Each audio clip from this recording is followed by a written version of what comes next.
అందరికీ నమస్కారం.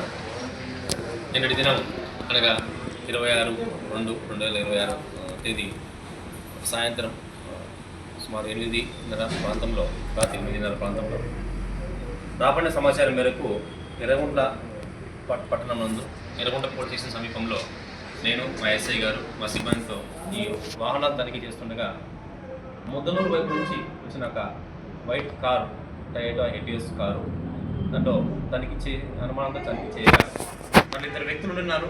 అమీర్ బాబు అలాగే ఇబ్రహీం అనే ఇద్దరు వ్యక్తులు ఉన్నారు. వీళ్ళది పొద్దుటూరు దగ్గర గోపవరం అనే విలేజ్. వీళ్ళు మీరావలి అనే పొద్దుటూరు జ్యువెలరీ దగ్గర పనిచేస్తారు. వీళ్ళు అసిస్టెంట్స్గా పనిచేస్తారు.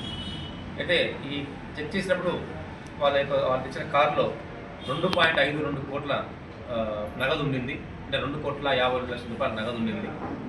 మొత్తం 500 రూపాయల డినామినేషన్తో 500 రూపాయల నోట్లు ఉన్నాయి. అటువంటివి 50 బండిల్స్ ఉన్నాయి. వాటి గురించి అడగగా వాళ్ళు మీరావలి అనే అతను తన యొక్క గోల్డ్ ఇంకొక స్నేహితుల ద్వారా శంకర్ నారాయణ అనే స్నేహితుల ద్వారా గుత్తగల్లు దగ్గర అమ్మేసి ఆ గోల్డ్ అమ్మిన తర్వాత గోల్డ్ అమ్మగా వచ్చిన డబ్బుని మళ్ళీ మీరావలికి చేర్పించేందుకు ఈ కారులో తెస్తున్నామని చెప్పడం జరిగింది. అయితే ఆ గోల్డ్ గురించి కానీ లేకపోతే ఆ అమౌంట్ గురించి కానీ ఏదైనా బిల్స్ అడిగితే సరైన ప్రాపర్ బిల్స్ చూపించలేకపోయినారు.